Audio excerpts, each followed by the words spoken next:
What's up, people? Sorry I haven't done a video in a while.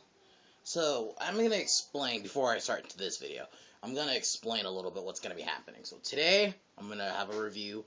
Right now, I'm having a review. But tomorrow, I'm going to do a Young Turks rant. It's not going to be me responding to a video. It's just going to be me talking about them. Because I got some things to say. Thursday, I'm going to talk about why I don't think Disney should own Star Wars. And probably some other videos along the line. But today, I'm gonna review Suicide Squad. I mean, I saw it yesterday, but I felt like I needed to watch it one more time before I review it. So I watched it yesterday. So I could have reviewed it yesterday, but no, we're here now. So, well, I watched Suicide Squad, and I liked it. Really liked it. I think I'm happy where DC's going. First and foremost, fuck Rotten Tomatoes. They got it wrong again. I'm sorry, the same people who gave Ghostbusters a 73. No. Sorry. I will not take their opinion seriously. But, this video isn't about them. I'm going to talk about the movie. The story was pretty straightforward. It's not a long movie. It's only like 2 hours. So the story is Amanda Waller, played by Viola Davis, who did a great job. Everyone did good in this film. I think acting-wise, very good. I think the humor works. It is definitely a different tone film than Batman v Superman. It's much more lighthearted. Also, what I like about it, it's a way it kind of connects. Now it makes sense. I liked how Man of Steel started with Man of Steel, then we started with then we went with Batman v Superman. Now Suicide Squad. The next Justice League, technically, linear wise. I know some people may say, well, Wonder Woman, but that's not that movie's technically set in the past. So I'm not really counting that one, because to me, storyline wise, it's Man of Steel, BVS, then Suicide Squad, and then Justice League. Though I think Wonder Woman, there's gonna probably be they'll probably touch a little bit on Justice League, but I enjoyed it. The film, great cast, all of the squad was amazing. Will Smith did great as Deadshot. Killer Croc was pretty cool. Captain Boomerang was cool. Margot Robbie is probably to me, one of my favorites is Harley Quinn. I'm happy we have a live-action Harley Quinn. So, let's get into the story. So, the movie basically starts off with them in prison, and then we go to Amanda Waller. Also, there was this cool scene where you see, like, I guess a guy have, like, a Superman shirt. It says, "Remember Superman." I mean, that was cool, because it's a cool way to tie BVS into it. So, then Amanda Waller basically talking about Task Force X, in which you have this cool little opening, which talks about all the squad individually. It was how they brought, basically, Deadshot was arrested, caught by Batman. I'm like, damn, they brought Batman pretty early. He basically showed up and took down Deadshot. Then Harley was captured by Batman also. Boomerang was captured by, Flash. I didn't even expect Flash. What I thought, maybe we'll see Barry Allen. I didn't think we would see him in the suit. I mean, yeah, it was for a couple of seconds, but hey, it's cool. And I mean, it makes sense, because Captain Boomerang is one of Flash's biggest villains, so it makes sense. Then you have Diablo, which I guess he kind of just gave himself up. Then, also, spoilers. You guys should know by now, my movie reviews, I just do spoilers. I don't do, I just can't do spoiler free. I can't. And there's no big spoilers in this. Like, there's no major death or anything like that. Like, yeah, so, anyway. So, yeah. Killer Croc, I think, is just captured. And then we see them in their prison, in their prison cell. Also, in between this, you see Joker. You also cut to Enchantress, I guess she's the villain of the movie. You see her played by I forgot her, I cannot pronounce her last name, but she was, I guess she was just a regular girl, discovered like this artifact in an open, and Enchantress came out and it possessed her. So she's like two sides. It's like kind of like that. Then we cut to Amanda talking to Waller, talking to these, I guess, politicians, like, to approve of Task Force X. It's a pretty cool scene. And then Kara calls on to Enchantress. She shows the way she comes. She just kind of comes from the table. It's fucking cool. Yeah, it's just kind of goes through. The movie isn't too long. The team's gonna be led by a guy named Flag. I thought he was an okay character. And then basically we cut to, um, Joker, played by Jared Leto, who I thought did pretty good. What I liked about his Joker, he actually felt fucking crazy. I mean, don't get me wrong. All the other Jokers have been crazy. I, for the most part, have liked every incarnation of Joker. I don't think I've seen a Joker that I'm like, fuck this guy. No. I like Leto's. I liked how he made it his own. He seemed fucking crazy. That's one thing I actually liked about his Joker. Though I wish we saw more of him. I mean, it's fine. I mean, the movie's not about the Joker, so it's not that big a deal. I think we'll eventually see him a lot more, probably in like a Batman film eventually. So, um, then a Enchantress attacks, goes to, like, I guess a train station, takes over some guy, I guess is her brother incarnated. He attacks this train station. Then, Enchantress basically escapes, meets with her brother. Then this is when they put Task Force X together. While this is happening, you see Joker attack, like, this, I guess, lab. It's a pretty cool scene. Like, you see this guy with, like, the classic Batman mask. Oh, there was a cool little Easter egg with Harley. Like, you see her. There's like a scene. It's straight out of like a comic cover where you see like Joker dancing with Harley, and you actually see her in her Jester outfit. It's pretty cool. I'm actually kind of happy they didn't do it the whole movie though. Guys, while I like the Jester outfit, I feel like it's too kind of. It would look a little over the top for the whole movie. It's cool to see her in it, don't get me wrong, but it's like, it's a cool little nod, but we don't need to see that the whole movie. For me, it kind of just reminds me of, like, her Harley reminds me of, like, the New 52 Harley mixed with the Arkham Harley because of the hairstyle. But, I was fine with it. I'm fine that she didn't have her New York accent. It's like, who cares, man? See, little details like that, who gives a fuck? Anyway, um, so yeah, while that's happening, yeah, you see also while during this Joker attacking this lab, there's this guy in like a classic Batman mask, which is like the animated mask with like the black eyes. That was kind of cool. And then a guy in like a panda suit.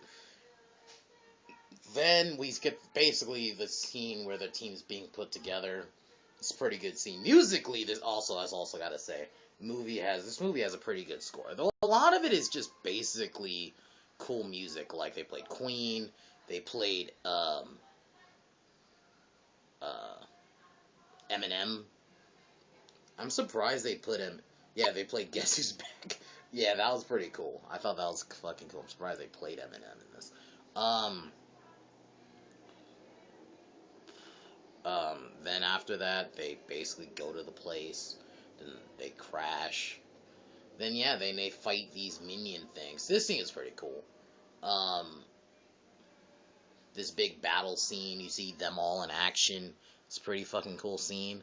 Yeah, this movie is pretty simple. Like, it's not that long. Like, it's pretty, like, you could sit there and it just. For me, that's one thing it does, like, remind me of Deadpool in that, like, Deadpool's another example of just, like, a very straightforward movie. Not really long, just kind of just goes through the story. That's what this movie did. It just kind of, you go through the story. The story makes sense, and it's only, like, 2 hours. Then then after that they go to the building, they take Waller, and there's this scene where Waller just like straight up kills all of these. Oh, before that, we finally see Diablo, who basically he doesn't want to like use his powers because he knows his powers are dangerous, but Will Smith basically peps him into doing it, and then he uses his flame powers. This is a pretty cool scene. Then I guess they go to Waller, and then she just kind of kills all her under people. It was kind of funny. And Will Smith's like, oh, that was pretty gangsta. And then Joker, when they get to the roof, kidnaps, takes one of the helicopters, and like basically takes Harley, and then they try to escape, but then it gets shot down. Then Harley survives basically after this. Then Amanda Waller gets into another helicopter. Then she gets kidnapped because it gets shot down and taken by one of Enchantress's minions. I'm just gonna call him that. Then she gets her heart, and then after this, pretty much the squad finds out about what actually happened because they basically, are keeping it secret and all this, and they just kind of for a second like fuck you, and then they went to like a bar, and then Diablo basically talks about like he ends up killing his kids. That's why he doesn't want to like use his powers, because he ends up killing his wife and kids. It's a pretty cool thing, you get to kind of know them.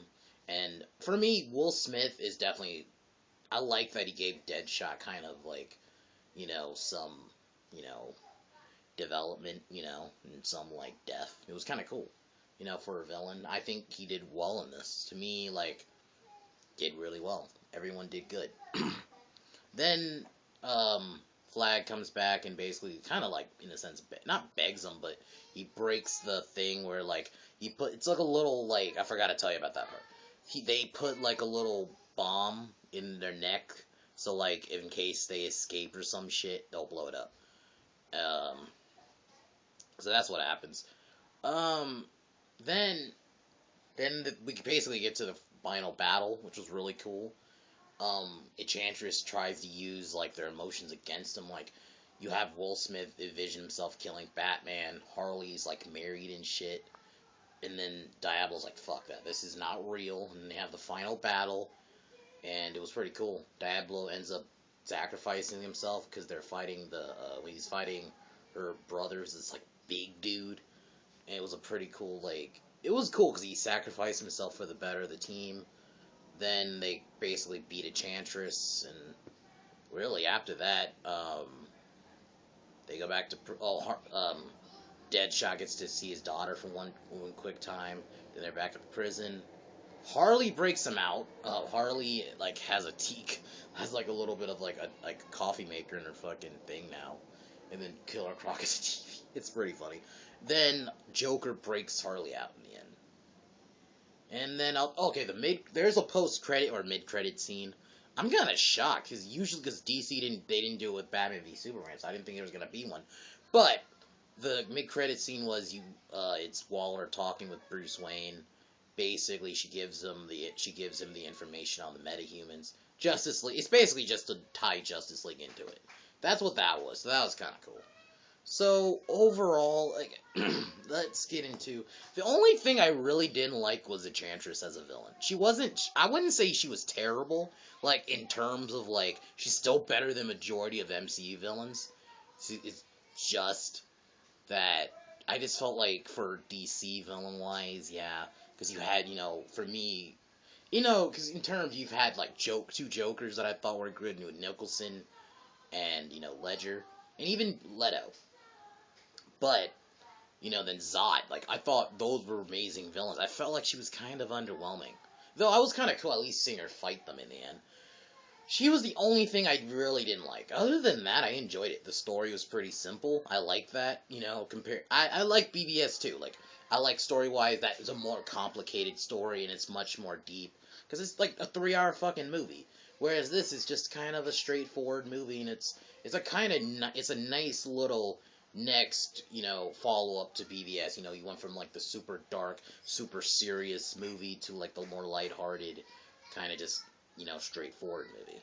So, I cannot wait for Justice League. I'm happy where DC's going right now.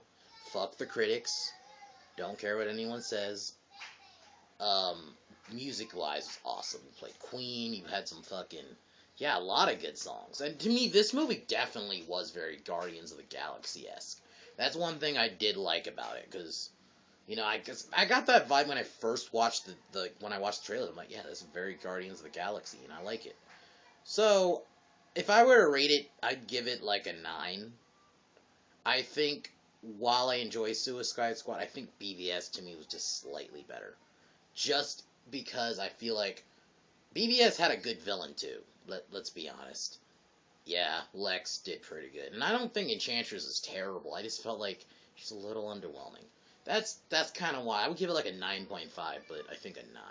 That's still pretty good, because I still enjoyed it. Definitely, I say go see it. Fuck Rotten Tomatoes. See it for yourself. Don't be one of those people that only sees movies because critics say it's... Because what critics say. Don't do that.